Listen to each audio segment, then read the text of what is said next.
La Lituanie est peut-être l'un des plus petits membres de l'Union européenne. Elle vient d'accomplir un acte majeur pour l'Ukraine, réaffirmant son engagement envers Kiev et consolidant son statut de fidèle allié. Même la Russie n'arrive pas à croire jusqu'où la Lituanie est prête à aller pour soutenir l'Ukraine et contrer l'agression de Moscou. Si d'autres pays européens suivent cet exemple, la machine de guerre du Kremlin pourrait se retrouver dans une situation bien plus difficile que prévu. La nouvelle est tombée le 28 octobre lorsque Jozas Olikas, président nouvellement élu du Seimas de Lituanie, a effectué sa première visite en Ukraine. Dans son nouveau rôle, Olikas a déjà été ministre de la Défense nationale de la Lituanie et membre du Parlement européen. Il a une longue carrière politique et maîtrise la diplomatie et la sécurité nationale. Pendant son séjour en Ukraine, Olikas a rencontré plusieurs responsables, dont Ruslan Stefanchuk, président du Parlement ukrainien, Denis Shmyhal, ministre de la Défense, et le président du pays, Vladimir Zelensky. Il a également pris le temps de s'asseoir avec des journalistes locaux pour répondre à leurs questions et discuter en détail de ce que la Lituanie faisait pour aider la cause ukrainienne. Au cours de ces différentes rencontres, Olikas a exposé sa vision d'une paix juste et durable pour l'Ukraine. Il a également abordé les moyens d'accélérer l'adhésion du pays à l'Union européenne, ainsi que les questions liées à la coopération en matière de sécurité, à la production conjointe d'armes et à la participation à des coalitions internationales. Le président du Seimas a également fait 2 annonces majeures à la direction de l'Ukraine et au monde entier. Tout d'abord, il avait un message pour le Kremlin, proclamant fièrement que la Lituanie ne reconnaîtra jamais l'annexion des régions ukrainiennes. Elle ne considérera jamais des territoires comme la Crimée, Donetsk et Louhansk comme faisant partie de la Russie. Quels que soient les sales tours employés par la Russie ou l'issue de la guerre, la Lituanie continuera de soutenir l'Ukraine, aujourd'hui comme à l'avenir. Olikas a affirmé que le pays ne devait subir aucune pression pour céder ses terres à son ennemi dans un éventuel accord de paix. Cela a beaucoup d'importance. Parce que Poutine ne veut pas seulement prendre des terres à l'Ukraine, il veut étendre sa sphère de pouvoir et d'influence sur la scène mondiale. C'est pourquoi il a tenté de convaincre désespérément son peuple et d'autres pays que les actions de la Russie en Ukraine sont justes et, tout simplement, que la Russie a l'autorité et même l'obligation d'envahir des endroits comme Donetsk et de les intégrer à la Russie. Il veut donner un sentiment de légitimité à ce qu'il appelle son opération militaire spéciale. Ainsi, à terme, le monde reconnaîtra ces territoires comme russes et permettra au Kremlin de retrouver sa place sur la scène mondiale. Mais si les nations refusent et continuent de dénoncer les actions de la Russie comme des incursions injustifiées comprenant de nombreux crimes de guerre, le Kremlin n'atteindra jamais ses objectifs finaux. Il ne retrouvera jamais ses accords commerciaux d'avant-guerre avec les pays d'Europe et d'Amérique du Nord. Il ne reprendra jamais sa place à la table des relations internationales. Le monde ne pardonnera, n'oubliera ni ne passera jamais à autre chose après ce gâchis. Au contraire, il continuera de sanctionner la Russie tout en réaffirmant son soutien à la souveraineté ukrainienne. Si cela arrive, la Russie ne gagnera jamais cette guerre. Parce que même si elle parvenait d'une manière ou d'une autre à atteindre ses objectifs sur le champ de bataille et à capturer les territoires qu'elle revendique, elle subira les conséquences de ses actions pendant des générations. Son peuple, ses entreprises, banques, élites et dirigeants en paieront le prix à jamais. L'Ukraine, quant à elle, continuera de recevoir le soutien et la compassion de sa vaste gamme d'alliés à travers le monde. Il revient désormais aux autres pays de suivre l'exemple de la Lituanie et d'affirmer clairement qu'ils ne reconnaîtront jamais des lieux comme Kherson et Louhansk comme russes. Mais c'est la deuxième déclaration d'Olikas qui a véritablement provoqué une onde de choc à travers Kiev et bien au-delà, jusqu'à Moscou même. Après avoir déclaré que les sanctions contre la Russie devaient être renforcées, le président du Parlement lituanien a ajouté « Nous ne voyons aucun signe que la Russie veuille mettre fin à cette guerre. Seul un changement dans l'équilibre des forces peut obliger la Russie à rechercher la paix. » Il a ensuite annoncé un fort soutien de Vilnius à Kiev. J'ai assuré à mes collègues du Parlement ukrainien la force ainsi que le soutien militaire et politique à l'Ukraine, ainsi que la fourniture de garanties de sécurité fiables. Notre soutien militaire à l'Ukraine se poursuivra à un niveau d'au moins 0,25% du produit intérieur brut. Cela signifie que la Lituanie promet de fournir au moins 0,25% de l'ensemble de son produit intérieur brut, la valeur totale de tous les biens et services produits dans le pays chaque année, à l'Ukraine. Pas seulement maintenant, mais aussi à l'avenir. Même si 0,25% paraît faible, c'est considérable ici. Par exemple, 0,25% du produit intérieur brut américain équivaut à environ 73 milliards de dollars, selon un produit intérieur brut total de 29,18 billions en 2024. Bien sûr, la Lituanie est une nation beaucoup plus petite et bien moins prospère que les États-Unis. En 2024, son produit intérieur brut s'élevait à 8 487 milliards de dollars selon les données de la Banque mondiale. 0,25% de ce montant équivaut à environ 212 millions de dollars. En septembre, Radchilana Pidlasa, la présidente de la commission du budget du Parlement ukrainien, a révélé qu'il en coûtait à l'Ukraine environ 172 millions de dollars par jour pour défendre son territoire contre la Russie. La défense a un coût financier énorme pour notre pays, et il ne cesse d'augmenter. Il y a exactement 1 an, je me tenais dans cette pièce et je vous l'ai dit, chaque jour de guerre coûtait 140 millions de dollars à l'État ukrainien.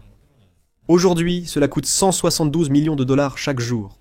Ce chiffre comprend les salaires des soldats, les munitions, l'armement, et un élément souvent oublié dans le coût de la guerre. L'Ukraine poursuit son aide financière aux soldats blessés, disparus, et aux familles des morts au combat.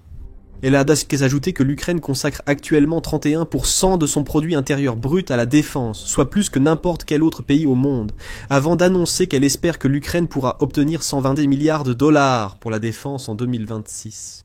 Pidlasa a précisé que la moitié de cette somme, soit 60 milliards de dollars, proviendrait du budget de l'État ukrainien, tandis que l'autre moitié serait, espérons-le, fournie par les alliés du pays. Grâce à des programmes de soutien et des initiatives telles que Pearl et SAFE, face à de tels chiffres, le don annuel de 212 millions de dollars de la Lituanie reste insuffisant pour avoir un réel impact à lui seul. Cela couvre à peine les coûts de défense quotidiens déclarés de l'Ukraine, mais il faut considérer la situation dans son ensemble. Il ne fait aucun doute que la Lituanie est manifestement incapable d'influencer la guerre à grande échelle par elle-même. Elle n'a ni le poids économique, ni la puissance financière pour inverser le cours du champ de bataille, et elle ne dispose pas non plus de la force militaire nécessaire pour envoyer des armes ou des technologies de défense décisives afin de soutenir les combattants sur les lignes de front, dans des régions comme Donetsk et Luhansk. Elle en est consciente, mais tout comme l'Ukraine, à bien des égards, la Lituanie veut faire de son mieux avec les ressources limitées dont elle dispose.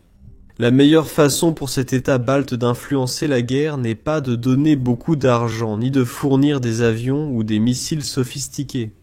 Son objectif est plus simple, servir d'exemple pour que d'autres nations plus riches et puissantes le suivent. Et c'est exactement ce que la Lituanie fait ici. Elle envoie un message au monde entier. Nous ne sommes peut-être pas une grande puissance mondiale, mais nous sommes déterminés à aider l'Ukraine. Ce faisant, la Lituanie a aussi demandé à ses partenaires de l'Union européenne. Ferez-vous de même? Allez-vous aussi promettre un pourcentage de votre produit intérieur brut à l'Ukraine, comme nous? Parce que si la Lituanie, qui est une nation relativement petite, et se situe dans la moitié inférieure des pays européens, par produit intérieur brut, est prête à prendre ce genre d'engagement, alors qu'est-ce qui empêche les autres nations, en particulier celles qui sont nettement plus riches, d'en faire autant? Bien sûr, chaque pays a ses propres plans budgétaires et défis économiques. Même les nations riches doivent allouer leurs ressources, comme leurs dirigeants et populations l'estiment appropriées et efficaces. Toutes ne pourraient pas suivre réalistement le modèle lituanien. Mais même si seulement quelques pays de plus copiaient le plan à 0,25%, cela pourrait tout changer sur le terrain en Ukraine. Prenons le Royaume-Uni comme exemple. Son produit intérieur brut pour 2024 était de 3 644 milliards de dollars. 0,25% de ce montant représente un peu plus de 9 milliards de dollars. En 2024, le Royaume-Uni a versé près de 4 milliards de dollars d'aide militaire à l'Ukraine, une somme remarquable. Et le Royaume-Uni fait partie des donateurs les plus généreux envers l'Ukraine, aux côtés d'autres nations comme les États-Unis et l'Allemagne, promettant un total de 169 milliards de dollars à l'Ukraine depuis le début de la guerre. Si ce pays atteignait ou approchait l'engagement de 0,25% du produit intérieur brut de la Lituanie, l'Ukraine en tirerait des avantages considérables. Et il en va de même pour de nombreux autres pays à travers l'Europe et au-delà. Même si certains des plus petits pays pouvaient regarder la Lituanie et penser qu'ils pouvaient prendre un engagement similaire, tous ces fonds supplémentaires s'accumuleraient avec le temps. Cet argent pourrait servir à tant de choses. Qu'il s'agisse d'investir dans son industrie de défense en croissance, d'acheter des armes et munitions supplémentaires aux alliés de l'OTAN, ou de fournir une aide humanitaire aux nombreux Ukrainiens déplacés et bouleversés par le conflit. Il est impossible de dire combien de pays, s'il y en a, choisiront de s'inspirer des dernières annonces de la Lituanie. Mais la nation balte fait clairement tout ce qu'elle peut, en élevant le niveau et en invitant les autres alliés à en faire autant. Et elle mérite de nombreux éloges pour sa générosité. Car il est exceptionnellement rare qu'un pays consacre autant de ses revenus à un allié en temps de guerre.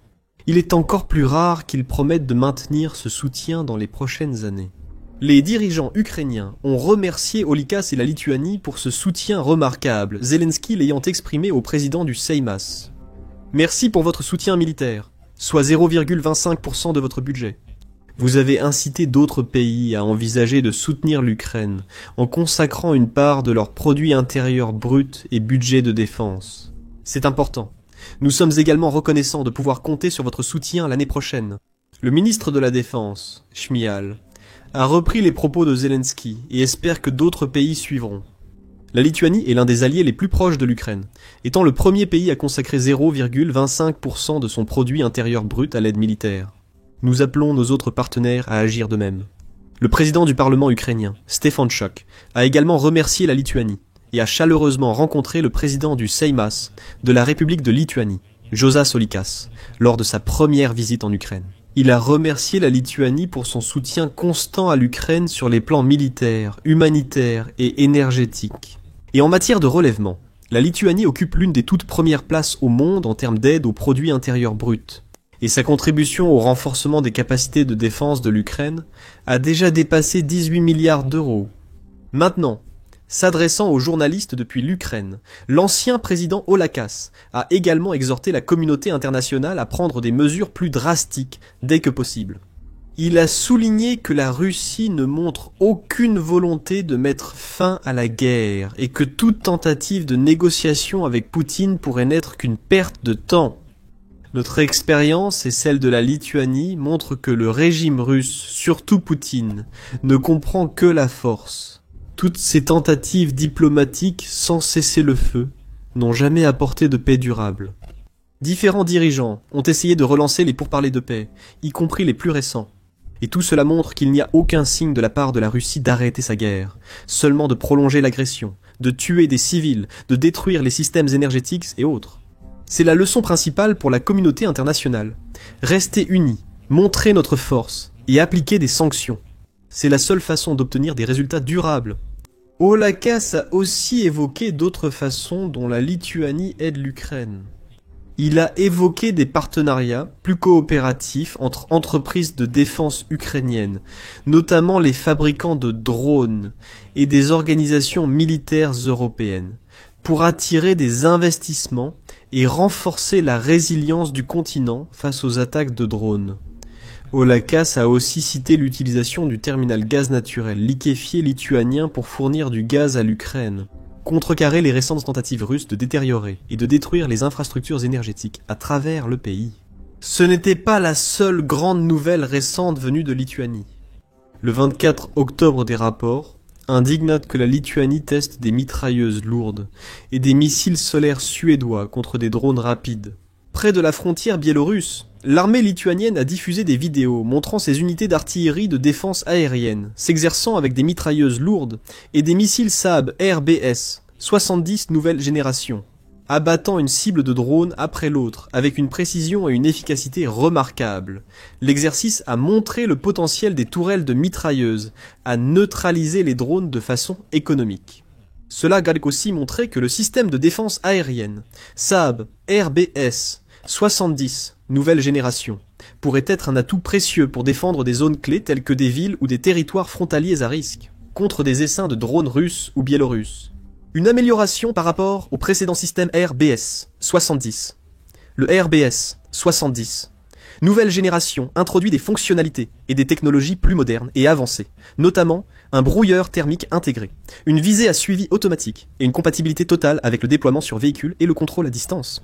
Il utilise aussi un guidage laser pour atteindre ses cibles, le rendant moins vulnérable aux brouilleurs et systèmes de guerre électroniques. Il peut aussi servir de système de défense aérienne portable. des missiles anti-aériens portables, ce qui en fait l'une des armes anti-drones les plus polyvalentes qui existent. Ce n'est pas parfait. Chaque système serait assez coûteux, et il en va de même pour les missiles qu'ils lancent. À une époque où les nations européennes doivent être prêtes à tout, et contrer rapidement d'éventuelles incursions de drones, un tel système est un ajout bienvenu à l'arsenal du continent, en testant des armes comme celle-ci. Voisine de la Biélorussie, rare alliée de la Russie, la Lituanie adresse un nouveau message clair à ses ennemis. Elle informe le Kremlin que ses forces sont prêtes et capables de défendre leur territoire. Les législateurs lituaniens ont aussi récemment voté une loi autorisant l'armée à abattre des drones hostiles dans leur espace aérien. Vilnius fait tout ce qui est en son pouvoir pour se préparer à la guerre.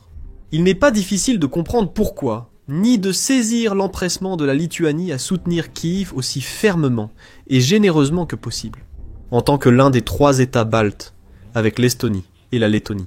Ce pays est considéré par beaucoup comme l'une des prochaines cibles prioritaires de la Russie après l'Ukraine. Une invasion est envisagée depuis des années. La Lituanie partage 296 km de frontière avec Kaliningrad et près de 679 km avec la Biélorussie, rendant une invasion facile. Le Kremlin pourrait facilement détourner une partie de ses forces des lignes de front ukrainiennes, ou envoyer un pourcentage de ses réservistes récemment mobilisés en Biélorussie ou à Kaliningrad, avant de lancer une attaque sur le territoire lituanien. La Russie et la Biélorussie multiplient récemment les provocations envers la Lituanie, testant la réaction de la nation et de l'OTAN face aux violations de l'espace aérien. Le 23 octobre, la Lituanie a convoqué un diplomate russe pour des explications. 2 appareils russes, un Sukhoi Su-30 et un ravitailleur Ilyushin, 78, ont été repérés entrant dans l'espace aérien depuis Kaliningrad. Vilnius a exigé des explications immédiates de la Russie pour cette violation et a demandé au Kremlin de prendre toutes les mesures nécessaires pour éviter de futurs incidents. Le 29 octobre, les dirigeants lituaniens ont décidé de fermer la frontière avec la Biélorussie jusqu'au 30 novembre au moins. L'interdiction fait suite à plusieurs incidents où des ballons météorologiques en biélorusse, transportant de la contrebande, ont franchi la frontière et pénétré l'espace aérien lituanien. Cela a entraîné de multiples fermetures récurrentes au cœur de l'aéroport de Vilnius et des craintes parmi la population que ces ballons ne fassent partie d'un complot plus vaste visant à déstabiliser la nation. Le gouvernement lituanien a directement accusé la Biélorussie et la Russie d'une escalade délibérée de la guerre hybride. Les responsables de Vilnius ont aussi déclaré qu'ils abattront tout autre ballon entrant dans leur espace aérien, envoyant un autre message à leurs ennemis, qu'ils ne plaisantent pas et ne resteront pas les bras croisés, alors que le Kremlin viole à plusieurs reprises leur espace aérien et tente de semer la peur et la panique parmi leur population. La Lituanie reste un pilier de soutien pour l'Ukraine et un espoir d'une Union européenne plus forte et unie. Elle n'a peut-être ni le budget des grandes nations de l'Union européenne, ni une grande puissance militaire. Mais elle fait tout de même tout ce qu'elle peut pour la cause, défendant ce qui est juste et protégeant la paix et la justice, tant en Europe que dans le monde entier. Elle joue pleinement son rôle et lance un défi, invitant les autres nations à en faire autant. Regardez maintenant cette vidéo pour un autre exemple inspirant d'une nation européenne apportant un soutien incroyable à l'Ukraine. La France a récemment annoncé une nouvelle aide militaire à Kiev, incluant des missiles intercepteurs et des chasseurs. Pour en savoir plus sur les récents événements en première ligne, regardez cette vidéo explicative. Les troupes russes ont finalement réussi une percée et sont entrées dans la ville de Donetsk, Pokros. Mais elles sont maintenant traquées et éliminées par les courageux défenseurs ukrainiens. Et enfin, assurez-vous de vous abonner également à notre chaîne d'information militaire de confiance pour plus de reportages approfondis et de vidéos instructives. Analyse des principaux développements dans la guerre entre la Russie et l'Ukraine, au fur et à mesure qu'ils se produisent.